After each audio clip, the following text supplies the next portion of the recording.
प्रधानमंत्री नरेंद्र मोदी जो आज सुबह ही अहमदाबाद पहुंचे थे। अहमदाबाद पहुंचकर घटनास्थल और साथ ही साथ सिविल अस्पताल में घायलों से मुलाकात करने के बाद अहमदाबाद एयरपोर्ट पर प्रधानमंत्री नरेंद्र मोदी ने बड़ी बैठक की है। इस बैठक में केंद्रीय मंत्री, राज्य सरकार के मंत्री, एयरलाइन कंपनी के अधिकारी मौजूद रहे। विमान हादसे को लेकर प्रधानमंत्री नरेंद्र मोदी ने समीक्षा बैठक की है। ये तस्वीरें भी आपके सामने हैं। इसमें आप देख रहे हैं प्रधानमंत्री नरेंद्र मोदी और साथ में आपको केंद्रीय मंत्री, नागरिक उड्डयन मंत्री राममोहन नायडू नजर आ रहे हैं, सीआर पाटिल नजर आ रहे हैं, आपको गुजरात के मुख्यमंत्री भूपेंद्र पटेल नजर आ रहे हैं और साथ ही आप देख रहे हैं जो प्रशासनिक अमला है वो नजर आ रहा है। इसके अलावा जो एयरलाइन कंपनी है उसके अधिकारी यहां पर नजर आ रहे हैं। हम सीधे आपको लेकर चलेंगे, हमारे साथ हमारे तमाम सहयोगी जो ग्राउंड जीरो पर ही मौजूद हैं। सबसे पहले मेघा के पास आपको लेकर चलेंगे और जरा मेघा से जानते हैं। मेघा, प्रधानमंत्री नरेंद्र मोदी घटनास्थल का मुआयना करने के बाद, सिविल अस्पताल में घायलों से मुलाकात करने के बाद ये समीक्षा बैठक कर रहे हैं। इसको लेकर क्या जानकारी मेघा? देखिए, इस बैठक में सिर्फ एक ही चीज हो रही है रोमाना, जो अभी तक का प्रिलिमिनरी इन्वेस्टिगेशन जिसे कहते हैं, जो शुरुआती जांच है उसमें क्या पता चला है और वो मंत्रियों तक क्या इंफॉर्मेशन आई है, क्योंकि रिपोर्ट कल रात से ही मंत्रियों को दी जा रही है, चाहे वो राममोहन नायडू हो या फिर मुरलीधर महल हो, जो दोनों नागरिक उड्डयन मंत्री हैं। दोनों के पास हर घंटे रिपोर्ट दी जा रही है। और उसके अलावा यहाँ जो स्थानिक प्रशासन है, उन्होंने चीफ मिनिस्टर को, होम मिनिस्टर हर्ष संघवी जो आप रहे हैं, इन सब के पास अलग एस्पेक्ट्स की रिपोर्ट है जो प्रधानमंत्री तक पहुंचनी है। तो ये ब्रीफिंग है, ये जो समीक्षा मीटिंग आप कह रहे हैं वो बेसिकली ब्रीफिंग है, प्रधानमंत्री को हो रही है। कल से अभी तक ऑन द ग्राउंड क्या क्या हुआ है वो सारी बातें प्रधानमंत्री को बताई जा रही हैं। उसके अलावा जो कुछ इंटरनेशनल एजेंसीज से जो बातें अभी तक पहुंची हैं, क्योंकि कुछ आकलन इंटरनेशनल एजेंसियों ने आकलन किया है, जिन लोग बोइंग को बहुत क्लोजली पढ़ते हैं, बोइंग और स्पेशली यहां पर हम ड्रीमलाइनर की बात कर रहे हैं, ड्रीमलाइनर 787-8 की बात कर रहे हैं और ये पर्टिकुलर एयरक्राफ्ट की बात कर रहे हैं। तो ये सारी जानकारी जो है वो नागरिक उड्डयन मंत्री तक तो पहुंच ही रही है, क्योंकि बोइंग के लोग उनसे डायरेक्टली बात कर रहे हैं, ये भी हमारी जानकारी है। तो क्या उनका कहना है, क्या उनका मानना है, यहां क्या हुआ? देखिए, प्रधानमंत्री का यहां अहमदाबाद आने की दो वजह है। एक तो इतना बड़ा हादसा जो यहां भारत में मुझे लगता है कई सालों के बाद हुआ है, ऐसा हादसा, और वो भी होना अहमदाबाद में, गुजरात में, जो प्रधानमंत्री का खुद का गृहराज्य है। तो उनके लिए एक तो ये बात दिल से जुड़ी ही है, ये जगह उठी है, तो वो यहां आए हैं। रूपानी जी को खोना, जो 2 बार के यहाँ मुख्यमंत्री थे, एक पर्सनल लॉस है प्रधानमंत्री के लिए, उसकी वजह से भी यहाँ पर आना। और मैं ये कहती हूँ कि अगर ऐसा हादसा किसी भी देश के किसी भी कोने में होता तो प्रधानमंत्री जाते, क्योंकि इतना भीषण हादसा है। तो प्रधानमंत्री जी का आना यह बहुत अलग अलग वजह से भी लाजमी था। लेकिन अभी जो हो रही है वो समीक्षा बैठक हो रही है, उसके बाद प्रधानमंत्री वापस दिल्ली के लिए रवाना होंगे। अब ये बैठक में अलग अलग जानकारी प्रधानमंत्री तक दी जा रही है। मैं जहां पर खड़ी हूं, यहां पर स्पॉट पर मैं आपको कहूं कि पिछले 1 घंटे में मैंने 4 एम्बुलेंस को अंदर जाते हुए देखा है। तो सिचुएशन जैसा कल समझ में आ रहा था जब कहा गया था कि 265 लगभग बॉडीज या मॉर्टल रिमेन्स आप कहें या पार्थिव शरीर जो यहां से निकाले गए थे, अस्पताल तक पहुंचे थे, अभी ये कही जा रही कि शायद कुछ अवशेष और भी मिल रहे हैं, इसलिए एम्बुलेंस के बाद एम्बुलेंस यहां अंदर जा रहे हैं। हमें तो अलाउड नहीं है क्योंकि फोरेंसिक की टीम अंदर है और वो उस जांच चल रही है। और इस जगह को पुलिस को और यहां के प्रशासन को प्रिजर्व करके रखना है, क्योंकि एनटीएसबी की टीम आएगी, एएआईआई की बॉडी की इन्वेस्टिगेटिव टीम आएगी, डीजीसीए की जांच करने वाले अधिकारी लोग आएंगे, तो वो सब यहां पे जाएंगे। ये स्पॉट है, यही है वो जगह। आसमान में अब कुछ बचा नहीं, जो बचा है वो अवशेष यहीं पर है। अगर आपको कोई भी एविडेंस उठाना है, कोई भी सबूत उठाना है, चीजों को पीस टुगेदर करना है, पूरी कहानी समझनी है, तो आप यहीं से समझ पाएंगे, अंदर जो हुआ है उससे समझ पाएंगे। वो क्या जब आपको बेसिक जो डिटेल समझ में आई कल रात में कि 265 फीट से वो नीचे गिरा है, किस स्पीड से नीचे गिरा है, क्या हुआ, पावर फेलियर था, दोनों इंजन फेल कर गई, क्या अलग अलग वजह से। कुछ लोग ऐसे भी कर रहे हैं, कुछ एक्सपर्ट्स हैं जिन्होंने ये भी कहा कि यहां गर्मी इतनी ज्यादा थी, और जब गर्मी ज्यादा होती है तो इंजन डेंसिटी कम हो जाती है, इंजन डेंसिटी कम हो जाती है तो पावर लेने की शक्यता उसकी कम हो जाती है, और शायद इसलिए ये दोनों की दोनों इंजन ड्रीमलाइनर की फेल हो गई। आपको ये भी एक बात बताऊं रोमाना, इतनी ये पहला जरूर साफ हो रही है कि जो कुछ भी हुआ है उसमें ये जरूर समझ में आ रहा है कि इंजन जो है वो बैठ गए, और एक नहीं दोनों इंजन बैठ गए। देखिए, जो इकलौते जिंदा बचे यात्री हैं विश्वास कुमार रमेश। उन्होंने इस हादसे से पहले विमान में क्या कुछ हुआ ये विस्तार से बताया है और उनकी बात सुनकर भी आपको ये समझ में आएगा कि इंजन ने काम करना बंद कर दिया था। क्योंकि विश्वास कुमार रमेश ये बता रहे हैं कि जैसे ही विमान ने उड़ान भरी, हवा में पहुंचा तो ऐसा लगा जैसे विमान रुक सा गया, विमान हिल नहीं रहा है, विमान बढ़ नहीं रहा है। सुनाते हैं आपको क्या कुछ बताया है विश्वास कुमार रमेश ने। सर ने पूछा कि कैसे हुआ, तो मैंने उसके बारे में बताया और सब हाल चाल पूछा सब। विश्वास, अगर हम जानना चाहें कि आप थोड़ा सा बता पाएं कि ये हादसा कैसे हुआ था, क्योंकि ये एक बड़ा चमत्कार है जिस तरीके से आप वहाँ से इकलौते ऐसे शख्स हैं जो जिंदा बचे। वो मेरे नज़रों के सब सामने हुआ था। मेरे खुद को भी बिलीव नहीं होता कि मैं कैसे उसमें से ज़िंदा बाहर निकला, क्योंकि थोड़ा टाइम लिए के तो मेरे को लगा था कि मैं भी मरने वाला हूँ, लेकिन जब मेरी आँख खुल के मैं देखा ना तो मुझे लगा मैं ज़िंदा हूँ। तो मैंने ट्राई किया, जब मेरी सीट थे वो मेरे बेल्ट निकाला, मैंने वो ट्राई किया जहाँ से निकल सकते वहाँ से, तो मैं निकल गया वहाँ से। मेरे सामने नज़रों के सामने एयर होस्टल और दूसरे आंटी अंकल सभी उसमें मैच हो गए थे सभी। अच्छा, थोड़ा सा बता पाएं जब जैसे ही टेक ऑफ हुई फ्लाइट, क्या हुआ था और अचानक से कैसे हादसा हुआ? टेक ऑफ के बाद 1 मिनट के अंदर ही जब टेक ऑफ हुआ ना तो सडनली 5-10 सेकंड कैसे लगा जैसे स्टक हो गया वो। बाद में से मेरे को लगा कि कुछ हुआ। बाद में प्लेन में लाइट ऑन हो गई, ग्रीन और वाइट। बाद में वो पता नहीं वो प्लेन टेक ऑफ ज़्यादा करने के लिए वो रेस जो बोलते हैं क्या, रेस दिया होगा ऐसा कुछ, और सीधा स्पीड में ही घुस गया जहाँ वो क्या था वो हॉस्टल था, एक हॉस्पिटल का। हाँ, हॉस्टल में। और सब सामने सब हुआ। ये जब फ्लाइट जब क्रैश हुई उस समय हॉस्टल पे लैंड की थी, उसी समय आप बाहर निकले थे? नहीं, क्योंकि आई थिंक मेरे को जब मैं जो साइड पे था ना, वो साइड हॉस्टल पे नहीं लैंड हुई थी। हॉस्टल के जो ग्राउंड फ्लोर है ना, जैसे नीचे, वहाँ लैंड हुई थी। तो मुझे दूसरे के बारे में मेरे को पता नहीं, लेकिन मैं जहाँ लैंड हुआ था ना वो नीचे की साइड थी। तो जब वहाँ थोड़ा पेस भी था प्लेन के जब बाहर, तो जब जैसे मेरा डोर टूटा ना सब, तो मैंने देखा ना जब सामने कि थोड़ा इधर पेस है, मैं ट्राई कर सकता हूँ निकलने के लिए। तो मैंने ट्राई किया निकलने के लिए, तो फिर मैं निकल गया उधर, क्योंकि अपोजिट साइड पे था ना वो बिल्डिंग का वो था ना दीवार, तो उधर से कोई शायद नहीं निकल सका होगा, क्योंकि उधर पूरा उधर ही क्रैश हुआ था। मैं जो जहाँ था वहाँ थोड़ा पेस था। फिर भी मेरे पता नहीं मैं कैसे बचा हूँ, क्योंकि मेरे नज़र के सामने ही सब 2 एयर होस्टल वो अंकल आंटी सब उधर ही सब। आप पैदल चल के आए वहाँ से निकल के? हाँ, और थोड़ा जब आग लगी ना मेरा लेफ्ट हैंड भी जल गया थोड़ा। फिर एम्बुलेंस मेरे को उठा लेके इधर आया हॉस्पिटल में। अभी इलाज वगैरह कैसा हो रहा है? अभी कैसा फील कर रहे हैं आप? इलाज बहुत अच्छा है, यहाँ के लोग बहुत सपोर्टिंग है, बहुत अच्छा इलाज कर रहे हैं सब।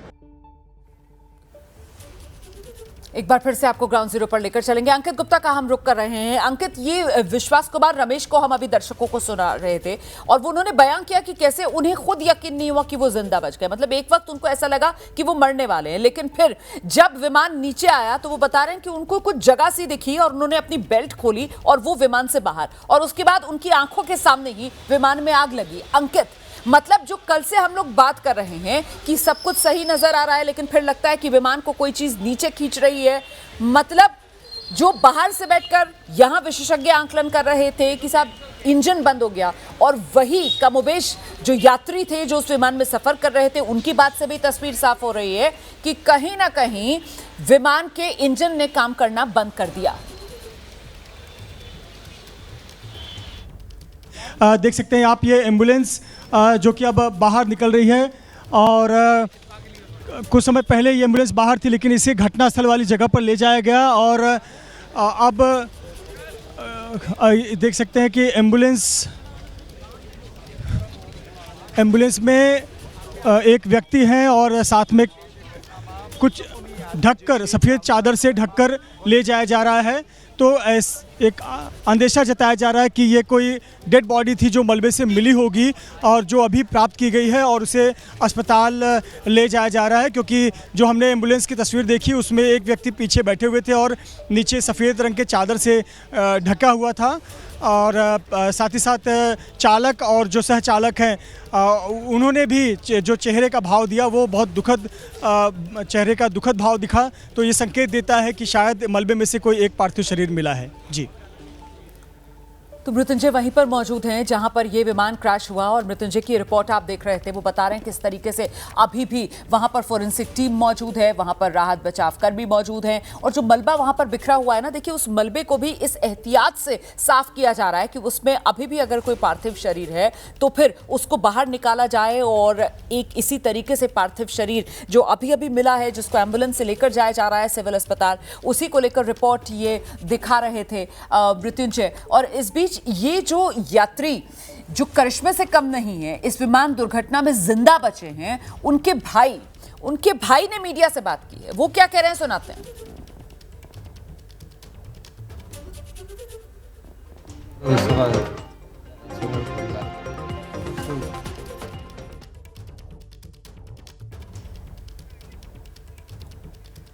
तो ये जो आप देख रहे थे ये दरअसल विश्वास कुमार रमेश के भाई हैं और विश्वास कुमार रमेश के भाई भी मीडिया को यही बता रहे हैं कि उनके भाई को भी खुद हैरानी है कि वो कैसे जिंदा बच गए। अब तो विश्वास कुमार रमेश का भी बयान मैंने आपको सुनाया, तो परिवार की तरफ से भी यही बताया जा रहा है कि किसी करिश्मे से ये कम नहीं है। और देखिए अकेले नहीं थे विश्वास के साथ, उनके भाई, दूसरे जो भाई थे वो भी सफर कर रहे थे इसी विमान में, लेकिन वो नहीं बच पाए हैं। और क्या कह रहे हैं विश्वास के भाई, ये सुनाते हैं आपको। How I'm alive, how I exited the plane. I mean, you can see the state of my mom. Like, we're all just, I've got no words to describe it. It's a miracle he survived. What about the other miracle for my other brother? Just hearing about this crash. Like, I'm scared to fly now, just to even stay on a plane now.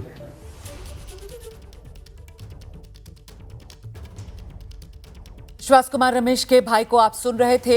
ये London में ही मौजूद हैं, England में ही मौजूद हैं और इनकी तरफ से बताया जा रहा है कि किस तरीके से पूरा परिवार दहशत में है। खुद अपने लिए भी कह रहे थे कि मैं तो बहुत डरा हुआ हूँ, अब मैं शायद ही कभी हवाई यात्रा कर पाऊँ। और साथ ही साथ कह रहे हैं कि ये मिरेकल से कम नहीं है, किसी करिश्मे से कम नहीं है, जिस तरीके से विश्वास की जान बच गई है। और यही बात खुद विश्वास की तरफ से भी बताई गई। उन्होंने भी बताया कि उन्हें यकीन ही नहीं हुआ कि वो जिंदा बच गए हैं, क्योंकि उन्हें ऐसा लगा ही नहीं था कि वो जिंदा बचेंगे। उन्हें लगा था कि वो भी मरने वाले हैं। लेकिन जिस वक्त ये विमान हादसा हुआ, जिस वक्त दुर्घटना हुई और विमान जमीन पर आया, उस वक्त अचानक से जो विश्वास हैं उन्होंने अपनी सीट बेल्ट खोली। उनको लगा कि उनके पास रास्ता है, वो निकल सकते हैं बाहर। और क्योंकि वो बिल्कुल इमरजेंसी एग्जिट पर बैठे हुए थे, सीट नंबर उनका 11A, इमरजेंसी एग्जिट खोली उन्होंने और वहां से बाहर। और ये सब कुछ तो कहते हैं ना फ्रैक्शन ऑफ सेकेंड्स, मतलब एकदम सेकंडों में ये सब कुछ उन्होंने अंजाम किया और उनकी जान बच गई। सीधे आपको अंकित के पास लेकर चलेंगे। अंकित, जो बाहर से देखकर विशेषज्ञ बता पा रहे थे वैसा ही कुछ जहाज के भीतर भी हुआ। विश्वास कुमार रमेश की बात सुनकर तो यही समझ में आ रहा है अंकित। बिल्कुल रोमाना, और रोमाना में जो है हम लोग भी क्योंकि हवाई यात्रा करते हैं, तो अगर हम जो 11A सीट की बात करते हैं तो समझा जा सकता है। देखिए जैसे ही आप विमान में दाखिल होते हैं तो है जो विमान में दाखिल होते समय तो राइट हैंड साइड का होता है, लेकिन अगर विमान खड़ा हुआ है तो लेफ्ट हैंड साइड की जो है विंडो साइड की सीट है जहां पर इमरजेंसी एग्जिट होता है। और कहा यह जाता है कि जब तक आपको निर्देश ना दिया जाए तब तक आप ना खोलें। लेकिन एक तरह से ये कुदरत का करिश्मा कहिए या प्रेजेंस ऑफ माइंड कहिए कि जैसे ही जो वहाँ पर जो है ये विमान टकराया है, वो दरवाज़ा खुला है विंडो इमरजेंसी एग्जिट का और विश्वास वहाँ से गिरे हैं। लेकिन रोमाना कितने वक्त में, शायद फ्रैक्शन ऑफ सेकंड, क्योंकि जो वीडियो लगातार जो विमान का क्रैश होने का जो वीडियो सामने आया है उसमें अगर देखेंगे तो जैसे ही जो है वो टेक ऑफ करता है वो अपना बैलेंस नहीं बना पाता, वहाँ पर नीचे होता है और जैसे बिल्डिंग पे गिरता है एक बड़ा धमाका होता है। तो जब आप वीडियो देखेंगे तो आपको वीडियो में नहीं समझ में आएगा कि इसमें जो है कहीं पर कोई बच भी सकता है, लेकिन वो फ्रैक्शन ऑफ सेकेंड शायद एक कुदरत का करिश्मा। और ये जो कहा जाता है ना कि जब ऊपर वाला अगर किसी को बचाना चाहे तो कोई किसी को नहीं मार सकता, तो संभवतः ये उसी को जो चरित्रार्थ करता है। और रोमाना एक दूसरी और जानकारी जो अपने निजी अनुभव से साझा करना चाहूंगा, कल जब इस कवरेज के लिए जब मैं दिल्ली से यहां पर आ रहा था, जब फ्लाइट टेक ऑफ कर रही थी उस दौरान जो है ऐसे ही क्यूरियोसिटी में पास में एक मैं रोक रही हूं जरा आपको, मृत्युंजय के पास एक बार फिर से लेकर चलेंगे, वहां फिर से हलचल हो रही है। रोमाना, ये तस्वीरें मैं दिखाना चाहूँगा जो मेस है इस हॉस्टल का, उस मेस के छज्जे की तस्वीर मैं आपको दिखाऊंगा। ये आपको लाल रंग का जो एक प्लेट नज़र आ रहा है, विमान का हिस्सा नज़र आ रहा है, विंग्स का हिस्सा ये संभवतः है, और टेल वाला पोर्शन नज़र आ रहा है। ये इसे फ़िलहाल इंस्पेक्शन के लिए चार लोग मौजूद हैं और इंस्पेक्शन के लिए इसे अभी उठाया गया है। देखिए 3 टीमें इस वक्त काम कर रही हैं। एक टीम है जो एयरपोर्ट की है, वो इन्वेस्टिगेशन का काम कर रही है। एयर इन्वेस्टिगेशन की टीम यहाँ पर पहुँची हुई है, वो विमान के हादसे के कारण जानने के लिए काम कर रही है। दूसरी टीम है फॉरेंसिक की, गांधीनगर फॉरेंसिक टीम की टीम पहुँची हुई है जो कि फॉरेंसिक जांच कर रही है और जो सबूत है या फिर सैंपल्स हैं वो इकट्ठा कर रही है। और तीसरी टीम है एनडीआरएफ की जो कि मलबे को संभाल कर जांच कर रही है कि अभी भी कोई व्यक्ति दबा तो नहीं है, कोई पार्थिव शरीर तो नहीं है जो मलबे में दबा हो, क्योंकि इस प्रकार से ये हादसा हुआ है या हम कहें इतनी दुखद घटना हुई है कि जो शरीर है वो बुरी तरह जल गए हैं और इस स्थिति में नहीं है कि उसकी पहचान की जा सके कि ये शव है या फिर किसी विमान का कोई हिस्सा है। तो इसलिए बहुत सावधानी से पहचान की जा रही है। और आपको बता दें कि स्निफर डॉग की मदद ली गई और अभी कुछ देर पहले हमने जो दर्शकों को तस्वीरें दिखाई, एक पार्थिव शरीर मिला, वो स्निफर डॉग की मदद से ही मिला है। स्निफर डॉग ने ही संकेत दिया कि यहाँ मानव शरीर है, जिसके बाद एनडीआरएफ के जवानों ने उसे बाहर निकाला और एम्बुलेंस के माध्यम से अब सरकारी अस्पताल भेजा गया है। लेकिन जो हम तस्वीरें दिखा रहे हैं ये मेस के छत की तस्वीर है। ये जो आप लाल रंग का हिस्सा देख रहे हैं विमान का, इसके ठीक पीछे वो वाला हिस्सा है जो दीवार में घुसा हुआ है, जो प्रधानमंत्री नरेंद्र मोदी ने भी उसका इंस्पेक्शन किया था, एक मुआयना किया था। और उसी के छत पर ये जो हिस्सा है ये अब तक फ्लैट पड़ा हुआ था, लेकिन इसे अभी अभी उठाया गया है तो हमारे कैमरे में स्पष्ट रूप से लाल रंग का एक हिस्सा दिखने लगा है। संभवतः ये विंग्स है, विंग्स का एक हिस्सा हो सकता है। और जो टीम है वो इसके अलग-अलग मैं मृत्युंजय, मैं बस इतना बताना चाह रही हूँ कि दरअसल ये जो हिस्सा है ना, ये टेल का हिस्सा था, जो जहाज का पिछला हिस्सा था टेल वाला, वो यहाँ पर आकर, ये डॉक्टर्स का जो हॉस्टल था उस पर आकर ये गिरा था। और वही ये हिस्सा है जो इस वक्त दर्शक देख रहे हैं, जिसका जिक्र यहाँ पर मृत्युंजय कर रहे हैं। अच्छा मृत्युंजय, ये पूरा जो हम चार दीवारी देख रहे हैं और दीवार पर ये वायरिंग हुई हुई हम देख रहे हैं सुरक्षा के लिहाज से, यहीं से वो जो बीजे मेडिकल कॉलेज परिसर है उसकी शुरुआत हो जाती है। और यहां अंदर कितनी बिल्डिंग्स जो कल इस प्लेन दुर्घटना की वजह से चपेट में आई, इसको लेकर क्या जानकारी मृत्युंजय? रोमाना, आपके सवालों का जवाब देने के लिए मैं कैमरामैन से कहूंगा कि थोड़ा पहले वाइड फ्रेम करें। हाँ। तो इससे आपको समझ में आएगा कि ये परिसर कैसा है। तो आपको ये जो जाली नज़र आ रही है, दीवार नज़र आ रहा है, ये है पूरा कंपाउंड हॉस्टल का। और आपको दाहिनी तरफ आपको इमारत नज़र आ रही है 4-4 फ्लोर की। इस प्रकार से 1 2 3 4 इमारत है।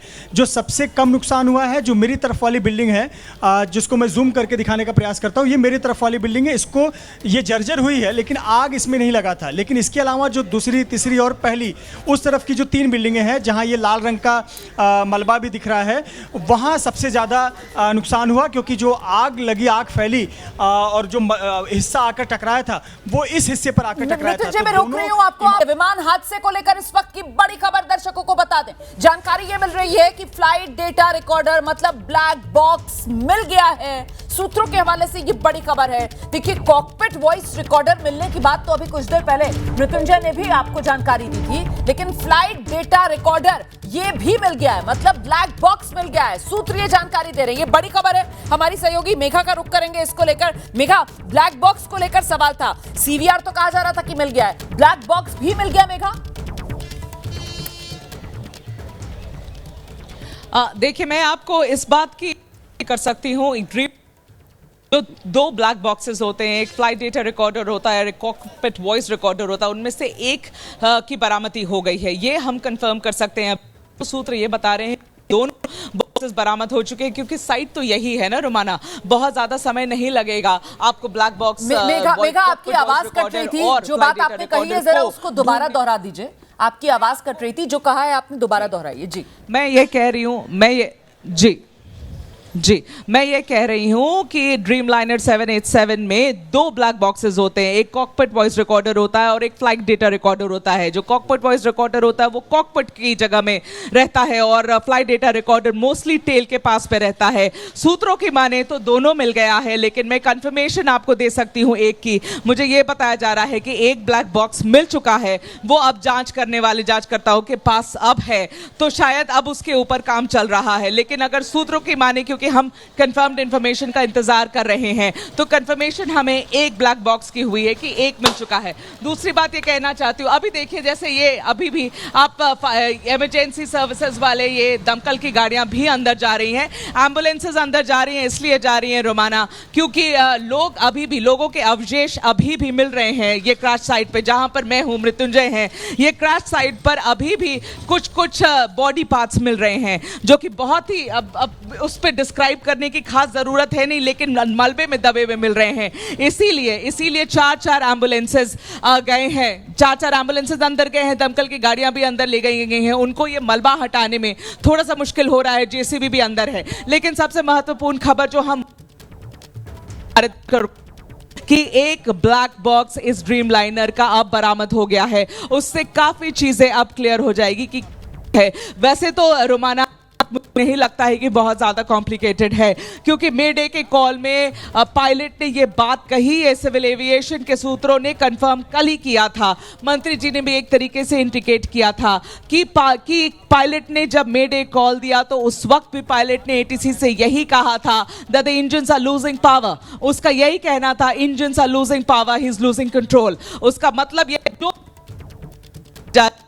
जताया जा रहा है कि भाई दोनों की दोनों इंजन एक ही समय पे फेल हो गए, जो कि बिल्कुल रेयर है, ऐसा होता नहीं है। ड्रीमलाइनर में 2 इंजन है, एक फेल होगा तो दूसरा खींच लेगा एयरक्राफ्ट को, लेकिन दोनों फेल हो गया तो क्या हुआ, उसके बारे में 2-4 अलग अलग बातें कही जा रही है। तो अभी तो इतना ही समझ में आएगा वॉइस डेटा रिकॉर्डर से कि भैया एक ब्लैक बॉक्स है वो भी मिल गया है। ये बड़ी जानकारी जो हमारी सहयोगी मेघा दे रही हैं। हमारे साथ स्टूडियो में यहाँ पर एविएशन एक्सपर्ट मौजूद है। सर, 2 ब्लैक बॉक्स होते हैं और एक ब्लैक बॉक्स मिल गया, ये बड़ा ब्रेक थ्रू एक तरीके से कह सकते हैं पता करने में कि यह हादसा कैसे हुआ होगा, क्यों हुआ होगा।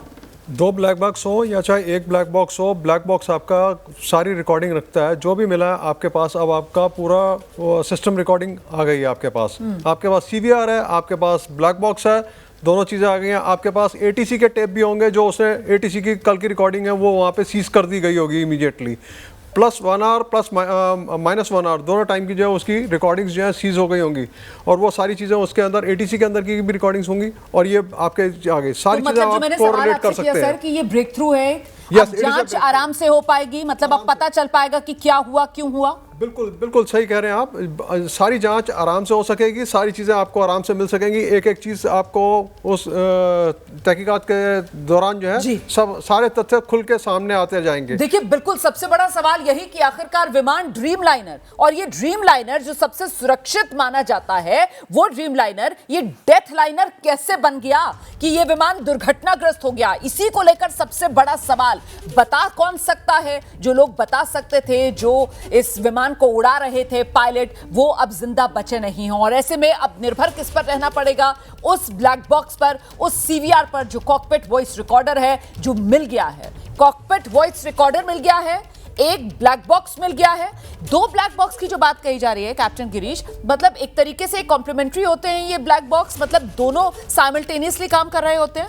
रिकॉर्डिंग दोनों में साइमल्टेनियसली होगी अगर 2 ब्लैक बॉक्स इंस्टॉल्ड है। अगर एक ब्लैक बॉक्स है तब भी वो काम कर रहा है, आपका इंस्टॉल्ड वाला जो भी मिला है आपके लिए काफी सफिशिएंट है। अगर 2 ब्लैक बॉक्स लगाए जाते हैं तो बड़ा विमान है, इस वजह से 2 ब्लैक बॉक्स लगे हैं क्या, और इनकी प्लेसमेंट किस तरीके से की जाती है अगर 2 ब्लैक बॉक्स लगे हों, इसके बारे में भी बताइए। जनरली सारे विमानों के अंदर जो ब्लैक बॉक्स लगता है वो टेल वाले सेक्शन में लगाया जाता है, क्योंकि टेल वाले सेक्शन का जो है टूटना और फटना या ख़राब होना या जो भी है वो सबसे रेयरेस्ट ऑफ द रेयर होगा केस, और उसमें जो है इतना नहीं होता। जैसे भी आपने तस्वीरों में भी देखा है कि वो जो टेल सेक्शन है वो पूरा जो है बचा हुआ है, उसमें आग नहीं लगी हुई है, तो आपके पास पूरा ब्लैक बॉक्स जो है सुरक्षित निकला हुआ मिलेगा आपको। नहीं तो वो जो हिस्सा अटका हुआ नजर आ रहा है हॉस्टल के अंदर, मतलब आप ये कह रहे हैं कि उसके अंदर होगा ब्लैक बॉक्स? जी हाँ, उसी के अंदर ही ब्लैक बॉक्स होता है ये।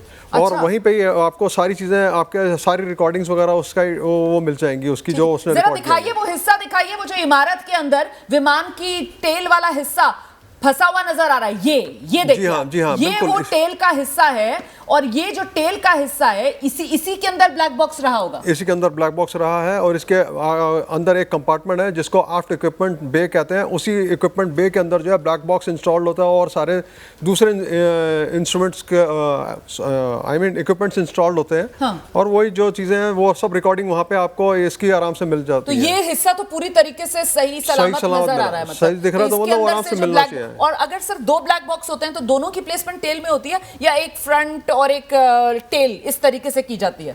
ये डिपेंड करता है क्या डिजाइन उन्होंने एक्सेप्ट किया है, एयरलाइन तो वालों ने इसमें कैसे एक्सेप्ट किया बोइंग है। ड्रीमलाइनर 7878 इसका क्या डिजाइन होता है, इसके बारे में कुछ जानकारी? Mostly it is in the aft. सारा जो भी चीज़ होगी आफ्ट के अंदर जो है, आप मतलब आफ्ट सेक्शन इन द सेंस कि आपका आफ्ट इक्विपमेंट बे जो टेल सेक्शन में है वो उसमें से रखा जाता है, जो सेफेस्ट एरिया रहेगा। ठीक है, एक बार फिर से आपको ग्राउंड जीरो पर लेकर चलेंगे। मृत्युंजय हमारे सहयोगी इस वक्त हमारे साथ मौजूद हैं, और जरा मृत्युंजय से अब जानते हैं। मृत्युंजय, ये जो टेल वाला हिस्सा है, यहाँ विशेषज्ञ बता रहे हैं कि ब्लैक बॉक्स यहीं पर होता है, और इसी वजह से ब्लैक बॉक्स वो सुरक्षित इस हिस्से से निकाल लिया गया है, जैसा कि मेघा ने अभी अभी जानकारी दी, और सीबीआर जो है वो पहले ही हासिल कर लिया गया था। तो कुल मिलाकर अब ये हादसा कैसा हुआ, इसकी जांच हो पाएगी और ये तस्वीर साफ हो पाएगी, लेकिन ये हादसा किस तरीके से हुआ, और यहां बीजे मेडिकल कॉलेज परिसर में जो नुकसान हुआ वो किस रूप में हुआ, कैसे इतने डॉक्टर्स जो इस हादसे की चपेट में आकर अपनी जान गंवा बैठे। बड़ी खबर आपको बता देते हैं, प्रधानमंत्री नरेंद्र मोदी ने मुलाकात की है अहमदाबाद एयरपोर्ट पर। विमान हादसे में गुजरात के पूर्व मुख्यमंत्री विजयभाई रूपाणी की भी मौत हुई है, और उन्हीं के परिजनों से प्रधानमंत्री नरेंद्र मोदी ने मुलाकात की है। अहमदाबाद के एयरपोर्ट पर प्रधानमंत्री नरेंद्र मोदी ने मुलाकात की है। विमान हादसे में विजयभाई रूपाणी का भी निधन हुआ है। हम सीधे आपको लेकर चलेंगे, हमारे साथ हमारे सहयोगी रौनक पटेल इस वक्त मौजूद हैं। रौनक, जो जानकारी मिल रही थी, विजयभाई रूपाणी, उनकी बेटी पत्नी लंदन में थी, और वहीं पर मिलने के लिए विजयभाई रूपाणी जा रहे थे जब कल वो इस विमान हादसे का शिकार हुए और उनका भी निधन हो गया। प्रधानमंत्री नरेंद्र मोदी ने उनकी पत्नी और बेटी से मुलाकात की, क्योंकि बेटा तो उनका शायद अमेरिका में था, तो उनको आने में तो अभी समय लगेगा। रौनक, क्या जानकारी? देखिए, बेटा अमेरिका में, ऋषभ को आने में वक्त लगेगा, लेकिन आज सुबह में अंजलि बहन और उनकी बिटिया दोनों साथ में पहुंची है। लंदन से वाया मुंबई, अहमदाबाद, और अहमदाबाद से गांधीनगर गई थी। लेकिन क्योंकि प्रधानमंत्री मिलना भी चाहते थे, और प्रधानमंत्री के पुराने साथी भी रहे विजय रूपाणी, ऐसे में गुस्सेल जो एयरपोर्ट के पास का टर्मिनल है, जहाँ पर प्रधानमंत्री ने अफसरों के साथ, अधिकारियों के साथ समीक्षा बैठक की, ठीक वहीं पर अंजलि बहन भी पहुंची थी और उनकी बिटिया भी पहुंची थी। तो उनके साथ मुलाकात किए, उनसे काफी बात भी की। आपको ये भी बता दूं कि विजय भाई रूपाणी और नरेंद्र भाई मोदी दोनों आरएसएस में एक साथ में कार्य करते थे। इतना नहीं, जब 2001 में नरेंद्र भाई गुजरात के मुख्यमंत्री बने और उसके बाद पहली बार चुनाव लड़ रहे थे असेंबली का राजकोट से, तब उनके सारथी विजय भाई रूपाणी हुआ करते थे, और विजय भाई रूपाणी लंबे अरसे तक उनके सारथी रहे। जब नरेंद्र भाई राज्य के मुख्यमंत्री होते थे, तब पार्टी के प्रवक्ता के तौर पर विजय भाई रूपाणी जो भी ब्रीफिंग होता था, सरकार की उपलब्धियों की बात होती, जो भी चीजें होती थी, वो मीडिया के सामने रखते थे। दोनों के काफी करीबी रिश्ते रहे, और क्योंकि राजकोट का वो रिश्ता था, जब पहला चुनाव नरेंद्र भाई से लड़े थे, तो स्वाभाविक तौर पे ही एक अटैचमेंट भी था, और ये वजह रही कि अंजलि बहन को गुस्सेल अंजलि बहन पहुंची और उनकी बेटी भी पहुंची, और उनके साथ उन्होंने मुलाकात भी की, और उन्हें एक आश्वासन भी दिया, क्योंकि अब साफ हो चुका है। इस वक्त बड़ी खबर आ रही है, एयर इंडिया के एक विमान की आपात लैंडिंग करवानी पड़ी है, और ये जो आपात लैंडिंग है वो थाईलैंड में करवाई गई है। ये इस वक्त की बड़ी खबर। आपको बता दें, विमान में बम की धमकी की खबर मिली, और इसके बाद एयर इंडिया का विमान है जिसकी थाईलैंड में आपात लैंडिंग करवाई गई है। ये इस वक्त की बड़ी खबर है। विमान में बम की धमकी मिलने के बाद एयर इंडिया का विमान है थाईलैंड में, एयर इंडिया के विमान की आपात लैंडिंग करवाई गई है। इस वक्त की बड़ी खबर, एयर इंडिया के विमान की आपात लैंडिंग करवाई गई है, थाईलैंड में ये आपात लैंडिंग करवाई गई है, और विमान में बम होने की धमकी मिलने के बाद ये आपात लैंडिंग करवाई गई है। तो थाईलैंड में विमान की इमरजेंसी लैंडिंग, बम की धमकी मिलती है जिसके बाद विमान की इमरजेंसी लैंडिंग करवाई जाती है। इस खबर को लेकर और डिटेल्स का हम इंतजार कर रहे हैं, कहां से कहां के बीच ये विमान सफर पर था और साथ ही थाईलैंड में क्या अचानक हवा से उतारा गया, इसको यहां पर लैंड कराया गया या फिर यहीं से इसको टेक ऑफ होना था। अभी इस तरीके की तमाम जानकारियां हैं जिनका हम इंतजार कर रहे हैं। सीधे आपको लेकर चलेंगे, हमारे साथ हमारे सहयोगी आशीष सिंह इस वक्त मौजूद है। आशीष, बताइए अभी डिटेल क्या मिल रही है? देखिए, ये बड़ी खबर आ रही है कि एयर इंडिया की flight air India AI 379 flight थी जो कि जिसे इमरजेंसी लैंडिंग कराया गया है थाईलैंड में। मैं आपको बता दूं कि थाईलैंड से फुकेट से न्यू दिल्ली के लिए इस फ्लाइट ने टेक ऑफ किया था। जब बॉम्ब थ्रेट की खबर के बाद इसको इमरजेंसी लैंडिंग कराया गया। जो हमें जानकारी अभी मिली है उसके मुताबिक 156 के करीब विमान से पैसेंजर्स थे जिनको एस्कॉर्ट करके बाहर निकाला गया है और ये देखा जा रहा है कि बॉम्ब जो बॉम्ब नहीं तो विमान ने फुकेट से उड़ान भर ली थी और उड़ान भरने के बाद दोबारा इसको वहीं फुकेट में लैंड करवाया गया, ये जानकारी मिल रही है? जी हाँ, बिल्कुल। सुबह 9:30 बजे जो हमें जानकारी है उसके मुताबिक एयरक्राफ्ट ने फुकेट से उड़ान भर ली थी और उसके बाद जो बॉम्ब थ्रेट की जानकारी मिली उसके बाद इसे इमरजेंसी लैंडिंग कराया गया है थाईलैंड में। और जैसा मैंने आपको बताया कि इसकी जांच की जा रही है जिस तरह की बॉम्ब थ्रेट सामने आई है। और 156 के करीब पैसेंजर्स हमें बताए जा रहे हैं इस फ्लाइट में थे जिनको एस्कॉर्ट करके निकाला गया है और अभी पूरी तफ्तीश की जा रही है कि इस बॉम्ब थ्रेट के पीछे सच्चाई क्या है। रोमाना, और जानकारी क्या मिल रही है, किस तरीके से उड़ान भरने के बाद ये बॉम्ब वाली धमकी एयर इंडिया की इस फ्लाइट में मिली, इसको लेकर क्या खबर सामने आ रही है? जी हाँ, बिल्कुल। ये बॉम्ब थ्रेट मिली है जिसकी जानकारी मिलने के बाद एयरपोर्ट अथॉरिटीज ने ये फैसला किया कि इसकी इमरजेंसी लैंडिंग कराई जाए। और जैसा मैंने आपको बताया कि अभी फिलहाल तफ्तीश की जा रही है। ये भी मैं आपको बता दूं कि प्रारंभिक जानकारी है उसके मुताबिक टेक ऑफ करने के बाद बाकायदा बहुत बड़ा सा वाइड लूप लिया गया है अराउंड इमरजेंसी में इसकी कराई जा सके। फ्लाइट ट्रैकर फ्लाइट रडार 24 के मुताबिक जिस तरह से देखा गया है जी बिल्कुल। आशीष देखिए, जो जानकारी मिल रही है मीडिया सूत्रों के हवाले से, ये भी जरा दर्शकों के साथ साझा करते हैं कि ये जो एयर इंडिया की फ्लाइट जिसका जिक्र आशीष कर रहे हैं AI 379 फुकेट से दिल्ली के लिए जिसने उड़ान भरी थी, तो ये जो बम की धमकी है वो दरअसल इस विमान का जो टॉयलेट था वहां पर एक नोट लिखा मिलता है और उस नोट में बम होने की धमकी की बात कही जाती है, जिसके बाद विमान जिसने फुकेट से उड़ान भरी थी उसको दोबारा वहीं फुकेट पे ही लैंड करवाया जाता है। आशीष, जी हाँ, बिल्कुल। और ये बड़ा खतरनाक एक्सीडेंट है। जिस तरह से हमने देखा कि कल एयर इंडिया का बोइंग क्रैश कर गया और उसके बाद इस तरह की बॉम्ब थ्रेट के बाद इसे लैंड कराया गया है। निश्चित तौर पर एहतियातन कराया गया, किसी तरह की कोई चांस नहीं लेना चाहते थे जो एयरपोर्ट अथॉरिटीज थे। और आप बिल्कुल ठीक कह रही हैं, नोट से ये पता चला किस तरह का बॉम्ब थ्रेट है। अब ये किसी ने जानबूझ करके सिर्फ धमकी देने के लिए, डराने के लिए किया या फिर कोई रियल थ्रेट था उसको अवॉइड करने के लिए समय रहते हुए कदम उठाया गया एयरपोर्ट अथॉरिटीज की तरफ से। लेकिन अभी इस वक्त की बड़ी खबर है कि एयर इंडिया 379 को अर्जेंटली इमरजेंसी लैंड कराया गया थाईलैंड से टेक ऑफ करने के बाद। बड़ी खबर यह है और उसके बाद उसे वापस थाईलैंड में लैंड करा करके जितने भी पैसेंजर्स थे उनको फिलहाल विमान से निकाल लिया गया। और कुछ जानकारी मिल पा रही है कि आखिरकार कितनी देर में ये सब कुछ हो गया, क्योंकि विमान ने बस उड़ान भरी ही थी फुकेट से। सुबह 9:30 बजे बताया जा रहा है कि एयर इंडिया का ये विमान, और देखिए मामला और गंभीर इसलिए हो जाता है क्योंकि कल जो विमान दुर्घटनाग्रस्त हुआ है अहमदाबाद में, वो भी एयर इंडिया की ही फ्लाइट नंबर 171 इंटरनेशनल फ्लाइट थी। वो भी अहमदाबाद से लंदन जा रही थी जो दुर्घटनाग्रस्त हुई है। और आज एक बार फिर एयर इंडिया का ही ये विमान है जो इस वक्त सुर्खियों में है, जिसमें बम की धमकी मिली है। और ये भी अंतर्राष्ट्रीय फ्लाइट जो थाईलैंड फुकेट से उड़ान भरी थी नई दिल्ली के लिए, लेकिन फुकेट से उड़ान भरने के बाद ही उसी विमान की जो टॉयलेट होता है वहां पर एक नोट मिलता है, हैंड रिटन नोट ये बताया जा रहा है, जिसमें विमान में बम होने की धमकी की बात लिखी होती है। और उसके बाद जो पायलट है वो संपर्क करता है ATC से और विमान को दोबारा वहीं फुकेट में लैंड करा दिया गया है। इमरजेंसी लैंडिंग करवाई गई है। आशीष, इस विमान में 156 यात्री सवार थे। आशीष, जी हाँ, बिल्कुल 156 यात्री सवार थे। और जो जानकारी मिल रही रोमाना उसके मुताबिक तमाम नेशनैलिटीज के थे, सिर्फ एक थाईलैंड या इंडिया के ही नहीं थे, कुछ और अन्य देशों के भी पैसेंजर्स इसमें सवार थे, जिसकी डिटेल्स हमें मिलनी बाकी है। और जिस बात का जिक्र आप थोड़ी देर पहले कर रही थी, 9:30 का समय हमें रोमाना बताया गया जब ये टेक ऑफ हुआ था फुकेट से।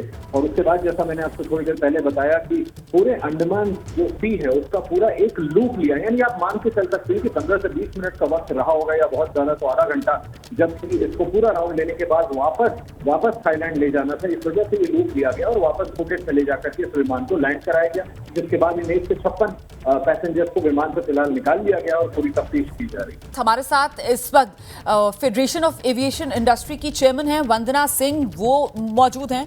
वंदना जी, बहुत शुक्रिया एबीपी न्यूज़ के लिए समय निकालने के लिए। अभी तो ये बड़ी खबर आ गई है, एयर इंडिया का एक विमान फुकेट से नई दिल्ली आने के लिए जिसने उड़ान भरी थी उसमें बॉम्ब थ्रेट, जिसके बाद इस विमान को दोबारा वापस वहीं थाईलैंड में ही इमरजेंसी लैंडिंग करवाई गई है।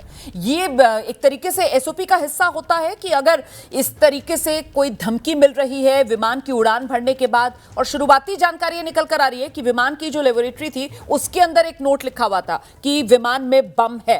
वंदना जी, थैंक यू, शुक्रिया आपका for having me on your show. पहली बात तो ये बहुत दुखद है कि one after the other we are hearing of incidents concerning Air India, and ये पहली बार नहीं है। This is an SOP of course that is followed, that when there is a bomb threat, जैसे अभी निकल के आई है, that immediately the aircraft is turn around and brought back to the nearest airfield. In this case it was Phuket, तो ये Phuket पे एकदम वापस ले आया गया है। बट पॉइंट इज कि ये चल क्या रहा है, व्हाट इज बिहाइंड इट, ये कौन कर रहा है। डू नॉट फॉरगेट कि कुछ महीने पहले एक के बाद एक बॉम्ब थ्रेट्स आ रही थी, if you recollect, and this had continued at least for 1 week कि बॉम्ब थ्रेट है, बॉम्ब थ्रेट है, बॉम्ब थ्रेट है, and every time a proper protocol is followed where the aircraft is taken right back. अगर पहले ही पकड़ लेते तो aircraft doesn't take off, but if it's taken off then it's brought right back to the airfield or the airport which is closest to it. So this is the standard operating procedure as far as a bomb threat is concerned. वंदना जी, आप दर्शकों को जरा ये भी बताइए कि अब जबकि ये जो फ्लाइट है इसको दोबारा, जैसा कि आप बता रही हैं, जो भी सबसे नजदीकी एयरपोर्ट होता है वहां पर फ्लाइट को आपको लैंड कराना पड़ता है इस तरीके की इमरजेंसी वाली सिचुएशन में, तो फुकेट में इस फ्लाइट को लैंड करा लिया गया है। अब किस तरीके से आगे जांच पड़ताल की जा रही होगी, इसको लेकर जानकारियां जरा दर्शकों के साथ साझा कीजिए प्लीज। हर तरीके का angle, every angle is going to be probed.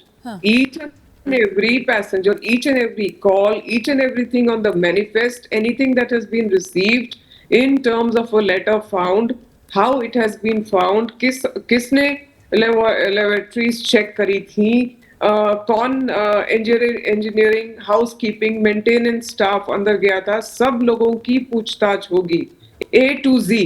यहाँ पे कोई भी जो जितने भी पार्टीज इन्वॉल्व हैं, from housekeeping to engineering to passengers to everybody, जहां A to Z सबकी प्रोब की जाएगी। That is the standard operating procedure. They have to come to a conclusion कि ये कैसे आया, यहाँ पे किसने बॉम्ब थ्रेट दिए, was it a genuine bomb threat, was it किसी को सताने के लिए, या was it just to harass the life out of us? What was the actual cause behind it, or was it for real that there is, वो भी search करा जाएगा, is there a bomb on that aircraft? बिल्कुल। और जहां से आपने बात शुरू की कि ये चल क्या रहा है, कल हमने देखा एयर इंडिया का ही विमान जो दुर्घटनाग्रस्त हो जाता है, आज ये एयर इंडिया का ही विमान है जिसमें इस तरीके की बम होने की धमकी मिलती है। कल जो हादसा हुआ उसको लेकर भी बहुत से लोगों के मन में ये सवाल आ रहा है कि कहीं इसमें किसी तरीके का कोई साबोटाज, किसी तरीके का कोई फाउल प्ले तो नहीं है। आपको क्या लगता है, क्या इस एंगल को अभी पूरी तरीके से रूल आउट किया जा सकता है या नहीं, इस दिशा में भी जांच होगी और तभी कुछ कहा जा पाएगा? जी देखिए, कल मैं 2 इंटरनेशनल चैनल से भी बात कर रही थी और मैं यही कह रही थी, उन्होंने मुझसे सीधा ये पूछा था, एक लंदन चैनल था, that are you ruling out cyber terrorism, and I said no, nothing can be ruled out।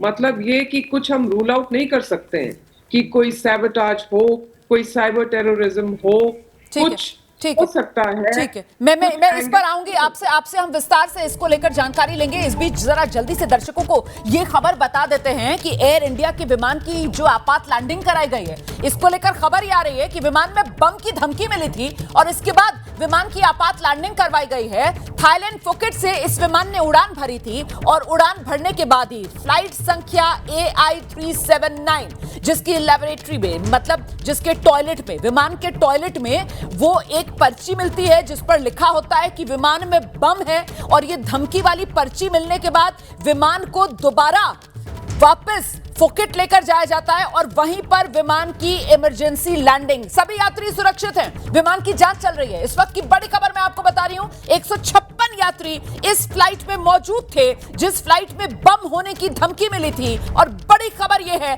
कि सभी 156 यात्री सुरक्षित हैं। और इस बीच ये जो आप तस्वीर देख रहे हैं, ये दरअसल तस्वीर आप देखिए किस तरीके से ये फ्लाइट AI379 जिसने यू टर्न लिया, ये वापस लौटी है फ्लाइट, और इसने एक बड़ा सा, आप देखिए, लूप अंग्रेजी में जिसको बोलते हैं, ये घेरा एक तरीके से हिंदी में आप समझिए, ये बनाती हुई, और ये कहां पर, ये अंडमान सी वाला इलाका है, और यहां से दोबारा वो यू टर्न लेने के लिए ये जो फ्लाइट है इसने यहां पर चक्कर काटे। आप देख रहे हैं नक्शे पर नीचे अंडमान सी लिखा हुआ नजर आ रहा है, तो ये अंडमान सी पर फ्लाइट ने उड़ान भरी थी दिल्ली आने के लिए, लेकिन देखिए कैसे वहीं से वापस यू टर्न लेते हुए और वो गोल घेरा बनाते हुए इंतजार में कि अब वापस फुकेट की तरफ आना है, तो वो यू टर्न लेते हुए ये विमान घूमते हुए और फिर दोबारा फुकेट की तरफ बढ़ा और वहां जाकर विमान की इमरजेंसी लैंडिंग कराई गई। इमरजेंसी लैंडिंग कराने के बाद अभी की खबर यह है कि सभी यात्रियों को सुरक्षित विमान से बाहर निकाल लिया गया है। 156 यात्री जो इस विमान में सफर कर रहे थे और विमान की जांच चल रही है। आपात लैंडिंग विमान की करा ली गई है। ये इस वक्त की बड़ी खबर है जो हम आपको बता रहे हैं।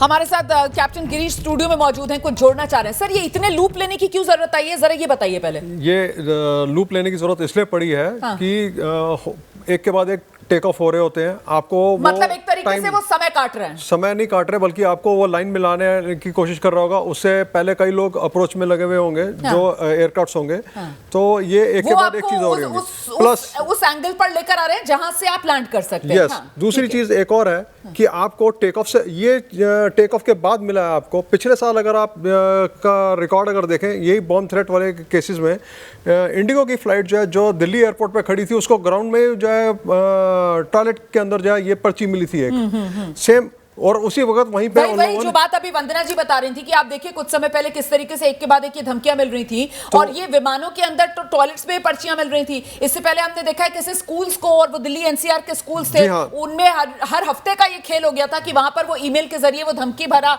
एक संदेशा आ जाता था। जी जी बिल्कुल। उसी तरह से जो है क्या था, ये एक और चीज है नोट करने वाली कि जो टेक ऑफ का टाइम होता है, जब टेक ऑफ से पहले जो कैबिन एंड गैली सिक्योर्ड का एक रिपोर्ट दी जाती है कमांडर को, उससे पहले जो सारे टॉयलेट्स, कैबिन एंड गैलीज जो है चेक्ड होते हैं, सबकी जो सीट बेल्ट फास्टन है, उसके बाद जब ये रिपोर्ट जो है कॉकपिट में दी जाती है, तब कमांडर जो टेक ऑफ करता है। आपने इस रूट पर कभी फ्लाई किया है? मैंने इन रूट्स पर कई बार फ्लाई किया हुआ है। इस रूट पर अगर आपने फ्लाई किया है सर, तो फुकेट से अगर दिल्ली के लिए आना होता है, तो ये जहां पर विमान जो है वो लूप में हमें उड़ता हुआ नजर आ रहा है, अंडमान सी, और उस अंडमान सी के आसमान पर देखिए किस तरीके से विमान जो है वो गोल गोल चक्कर काटकर, गोल गोल घेरा कम करते हुए उस लाइन पर आ रहा है जिस लाइन से फिर आगे आकर वो लैंड कर सकता है। तो वैसे दिल्ली आने के लिए भी आपको इसी रूट से आगे बढ़ना पड़ता है? देखिए मैम, वो जो लूप्स लगा रहा है आप वहाँ पे इस वक्त, देयर आर 2 पॉसिबिलिटीज। पहली पॉसिबिलिटी ये है कि वो एयरक्राफ्ट जो है उसको इमरजेंसी लैंडिंग से पहले जो है, जितने एयरक्राफ्ट उससे पहले लाइन में आ रखे होंगे, either they have been diverting, और उनके लिए रास्ता क्लियर कर रहा होगा कि उसको इमीडिएट। सेकंड ऑप्शन जो है, I want to say that aircraft has to burn some fuel to become come at max landing weight. आप टेक ऑफ किसी और वेट पे करते हो, लैंडिंग आपकी किसी और वेट पे होती है, आप तो आपको उतना फ्यूल खपत करनी भी पड़ सकती है। इसलिए हो सकता है वो तब तक जो है वो बॉम्ब ऑन बोर्ड का जो है ड्रिल चल रहा है, हाँ। और वो बॉम्ब ऑन बोर्ड की ड्रिल के ऊपर जो है वो उसके ऊपर काम चल रहा है, और कमांडर एंड को पायलट जो है तब तक उसको जो है फ्यूल बर्न हो रहा है, और वो पीछे जितने कैबिन क्रू कर्मी लगे हुए हैं उस बॉम्ब के बारे में या किसी चीज़ के बारे में उसकी चेकिंग कर रहे होंगे या डिटेल मांग रहे होंगे, या एटीसी को बताया होगा कि सिर्फ हमारे को ये चीज़ मिली है और अब हमारे पास पूरी डिटेल नहीं है, किसने दी है, ये क्या है, वो एटीसी वाले लेते हैं। फिर उसके बाद जो है उसको जो है वो लाइन में या तो ये भी हो सकता है कि जब तक एटीसी से उन्होंने संपर्क किया हो और एटीसी कॉल कर रहा हो, उस बीच भी वो विमान जो है उनके दिशा निर्देश के इंतजार के लिए भी यहाँ पर ये चक्कर काट सकता है। वंदना जी आपका असेसमेंट मैम, ये इतने सारे चक्कर लेते हुए यहाँ पर हमें ये विमान नजर आ रहा है। अच्छा, मैं वंदना जी का रुख करूंगी, लेकिन इस बीच ये दो तस्वीरें देखना आपके लिए बहुत जरूरी हो जाता है। एक ये थाईलैंड में जो एयर इंडिया का ही विमान है जिसकी इमरजेंसी लैंडिंग करानी पड़ी है, तब जबकि इस विमान में बम होने की धमकी भरा नोट मिला। विमान के टॉयलेट में वो पर्ची मिली जिस पर बम होने की विमान में बात कही गई थी, धमकी दी गई थी, जिसके बाद जाहिर सी बात है जो एसओपी होता है, स्टैंडर्ड ऑपरेटिंग प्रोसीजर, उसी के तहत इस विमान को जो भी सबसे नजदीकी एयरपोर्ट होता है वहां पर लैंड कराना पड़ता है। और अगर नजदीकी एयरपोर्ट ना हो तो जो भी सबसे नजदीकी जगह होती है जहां पर विमान को उतारा जा सकता है वहां पर विमान को उतार लिया जाता है। और यहां पर क्योंकि फुकेट का एयरपोर्ट जो है वो बिल्कुल नजदीक था, इसीलिए विमान वापस फुकेट लेकर आया गया। कैप्टन गिरीश, बिल्कुल सही है, ये स्टैंडर्ड ऑपरेटिंग प्रोसीजर का ही एक हिस्सा है कि आपको जिस एयरपोर्ट से नियरेस्ट एयरपोर्ट जो भी आपके पास होगा आप उसी एयरपोर्ट पे जाकर के लैंडिंग कराएं, चाहे वो बॉम्ब थ्रेट है, चाहे आपका सिंगल इंजन हो गया हो, चाहे आपका कोई भी प्रॉब्लम आई हो, इमरजेंसी हो, जिसके अंदर आप you are in a dire states and you have to make a landing. और आपकी जो क्विक रेफरेंस हैंडबुक है वो भी आपको अगर कहती है land immediately, then you have to make a possible landing at the nearest suitable airport immediately. ठीक है, लेकिन ये खबर जो है वो बेहद चिंता में डालने वाली है कि कल यही एयर इंडिया, इसी एयर इंडिया का विमान जो है वो दुर्घटनाग्रस्त हो जाता है और आज वही एयर इंडिया और एक और एयर इंडिया का विमान जो है उसे इस तरीके की धमकी मिलती है कि विमान में बम है और फिर वो विमान इमरजेंसी लैंडिंग करता है। देखिए, सैबोटेज वाला हिस्सा जो है मैं अभी कोई रूल आउट हम लोग नहीं कर सकते और ना हम कह सकते हैं, क्योंकि फोरेंसिक टीम अपना काम करने में वहाँ पे लगी हुई है अहमदाबाद में। और जैसा कि कल वाला जो हादसा है उसमें आपने जो फुटेज देखी है, जैसे उस आदमी ने मिस्टर रमेश ने अपना बयान दिया है कि एयरक्राफ्ट एकदम से अचानक हवा में रुक सा गया और उसके बाद जो है लाइटें बंद, जलनी बुझनी बंद शुरू हुई और उसके बाद ब्लिंक शुरू हुई है और उसके बाद वो नीचे सिंक होता चला गया एयरक्राफ्ट। उसके बाद वो जहाज नीचे गिरा है, 10 सेकंड 15 सेकंड जो टाइम उस आदमी को मिला है उसने इमरजेंसी एग्जिट खोला और बाहर निकला है। हाँ। और दूसरी साइड के लोग नहीं निकल सके हैं, वो अपनी जान बचा सका है। लेकिन तो इसका मतलब ये है कि उसमें कोई आग नहीं लगी, कोई बम नहीं फटा, लेकिन फोरेंसिक्स वालों को अपना काम फिर भी करना ही करना है। वो क्योंकि कहीं भी बम फटता है तो चाहे छत हो, जमीन हो, कहीं भी उनको वहां पे उस धमाके के और उसके बॉम्ब्स के सुराग जो हैं वो चीजें मिलेंगी कि कौन सा बम था, क्या था, वो एक्सप्लोसिव का। लेकिन आप ये कह रहे हैं कि शुरुआती नजर में उसमें कोई फाउल प्ले इसलिए नहीं नजर आ रहा है, उसमें कोई फाउल प्ले नजर नहीं आ रहा। ये प्रॉपर एक तरीके से दोनों इंजन का थ्रस्ट लॉस हुआ है और जो भी है वो आप जो बात कह रहे हैं जरा लेकर चलते हैं दर्शकों को। वंदना जी भी इस वक्त हमारे साथ मौजूद हैं। वंदना जी, जो कल वाला हादसा हुआ है उसमें सैबोटेज, फाउल प्ले वो नजर नहीं आ रहा है। हमारे साथ जो स्टूडियो में एक्सपर्ट बैठे हुए हैं उनका ये मानना है क्योंकि विमान नीचे आकर गिरा है और नीचे आकर गिरने के बाद आग लगने से पहले इतना समय भी मिला कि वो जो इकलौते यात्री जिंदा बचे हैं, विश्वास, वो उस विमान से बाहर निकले और उसके बाद आग लगी। वंदना जी, आपका असेसमेंट? मेरा असेसमेंट भी ये है, पहली बात तो ये कि कुछ रूल करा नहीं जा सकता है। I mean you can not rule out any angle over here. There could have been an angle of sabotage. We are talking about fuel contamination. We are talking about, as I mentioned, of full FEDEC, which is a full authority digital engine control failure. ये मैं बार-बार बोल रही हूँ, where an entire electrical system shuts off. And this is not the first time it has happened. ये पहले Qantas airline के ऊपर हो चुका है in 2008 on a Dreamliner. So, मेरा कहने का मतलब है कि इस समय आप कोई एंगल रूल आउट नहीं कर सकते हैं।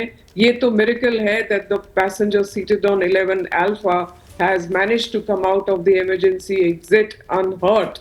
But fact of the matter and matter of the fact is that there was something drastically wrong. After 80% speed had been attained from the runway and the aircraft just took off, it could not pull back. There was no thrust, there was no lift, and it was a sudden collapse. And we can see that it was still heavy, it was not able to lift. वंदना जी, अगर वंदना जी आपसे गुजारिश है, अगर आप थोड़ा हिंदी में अपनी बात रख पाएं ताकि मेरा दर्शक समझ पाए। वो ज्यादा आसानी हो जाएगी। आपने अभी तक बताया कि कुछ भी रूल आउट नहीं किया जा सकता है, किसी भी संभावना से इनकार नहीं किया जा सकता है, कुछ भी हो सकता है। क्या हुआ होगा ये तो देखिए मुकम्मल जांच के बाद ही पता चलेगा। और अच्छी बात यह वंदना जी की जानकारी ये मिल रही है, सीवीआर जो कॉकपिट वॉइस रिकॉर्डर होता है और साथ ही एक ब्लैक बॉक्स, क्योंकि यह भी बताया जा रहा है कि इस ड्रीमलाइनर में 2 ब्लैक बॉक्स थे, तो एक ब्लैक बॉक्स जो है वो भी रिकवर हो गया है। तो अब इस जांच में कितना समय लगेगा और किस तरीके से ये जांच की जाएगी, जरा ये भी बताइए। ओके, इस जांच के लिए first of all, as you know, the cockpit, the black box, ये जो ब्लैक बॉक्स है that has been recovered, and flight data recorder जब रिकवर हो गया है, वी हैव, हमारे एक्सपर्ट्स पूरे आ गए हैं, plus we have experts coming from Boeing, experts coming from US and experts coming from UK to also help us. तो ये जल्दी से जल्दी जांच शुरू होगी। ये जांच कौन करेगा मैम? क्या इसमें बोइंग का भी इन्वॉल्वमेंट होगा? इसमें क्या बोइंग के भी एक्सपर्ट्स होंगे? जी बताइए, या सिर्फ डीजीसीए की टीम होगी? डीजीसीए की टीम के साथ सब होंगे ये एड करने के लिए, because this was a Boeing equipment. तो बोइंग के जो एक्सपर्ट्स हैं वो डेफिनेटली यहाँ होंगे। They are already on the way. We have experts coming in from US, independent experts that are being sent, as well as from UK. Don't forget कि इस जहाज में काफी foreign nationals भी थे, about 50 तो British nationals भी थे, and they are also extremely concerned. तो experts तो आ रहे हैं to help us in, ये investigation को थोड़ा speed देने के लिए, इसको conclusive करने के लिए। ये नहीं कि इसके लिए हम 3 महीने, 6 महीने या 1 साल लगा दें। तो कितना समय आपको लगता है, जिस तरीके से यहाँ पर डीजीसीए की टीम, बोइंग के एक्सपर्ट्स की टीम, यूएस से आप कह रही हैं कि इंडिपेंडेंट एक्सपर्ट्स भी आ रहे हैं, और जाहिर सी बात है यूके, क्योंकि 53 यूके नागरिक भी मारे गए हैं, और जितना हम लोग जानते हैं कि अगर किसी एयरलाइंस के अंदर 20 से ज्यादा किसी एक देश के नागरिक होते हैं तो फिर ऑटोमेटिकली प्रोसीजर ये है कि वो देश भी जांच में शामिल हो जाता है। तो ब्रिटेन का भी इसमें स्टेक है और उसके भी एक्सपर्ट्स होंगे जो इस जांच को कर रहे होंगे। कितना समय लगेगा फिर जांच रिपोर्ट सामने आने में, वंदना जी? जैसे मैंने आपको भी बताया, इसमें 10 दिन से 15 दिन, 2 वीक्स का टाइम दे दें, और 2 वीक्स में ये लोग पूरी जांच कर लें और बता दें कि exactly what went wrong. was it a full FedEx? Was it some other kind of error? Was it some English channel asked me, do you think there was cyber terrorism on board? कुछ भी हो सकता है, पर जो कल का incident है, I would not relate it to today's incident. Today's incident is a bomb threat, a clear bomb threat which is inside letter पाया गया है, there is evidence. उसकी पूरी जांच, स्क्रीनिंग, सब कुछ हो रही होगी as we speak right now. सब कुछ हो रहा होगा। ये बड़ी बात है। देखिए, यहाँ पर एक्सपर्ट कह रही हैं कि ये दोनों घटनाएं जो हैं अलग अलग करके देखना चाहिए, इन दोनों घटनाओं को मिलाकर आप नहीं देख सकते हैं। 2 घटनाएं कौन सी? एक तो जो कल सबसे बड़ा विमान हादसा हिंदुस्तान में हुआ है वो, और दूसरा जो अभी आज एयर इंडिया का विमान जिसने थाईलैंड से दिल्ली के लिए उड़ान भरी थी और उस विमान में बम की धमकी। इन दोनों घटनाओं को अलग अलग करके देखने की जरूरत है। फिलहाल बड़ी बात यह कि आखिरकार कल जो सबसे बड़ा विमान हादसा हुआ है, वो सबसे बड़ा विमान हादसा क्यों हुआ, कैसे हुआ, इसकी जांच वो हफ्ते से लेकर 2 हफ्ते तक का समय लग सकता है और सामने आ सकती है पूरी तस्वीर। और जब तक औपचारिक रिपोर्ट सामने नहीं आती है, तब तक किसी भी संभावना को, किसी भी पॉसिबिलिटी को आप पूरी तरीके से रूल आउट नहीं कर सकते। तो साइबर टेररिज्म से लेकर, इंजन फेलियर से लेकर, इलेक्ट्रिक सिस्टम पूरी तरीके से ठप होने से लेकर, वो तमाम एंगल्स हैं जिसको लेकर जांच की जाएगी, और तभी तस्वीर साफ हो पाएगी कि आखिरकार क्यों और कैसे हो गया ये सबसे बड़ा विमान हादसा।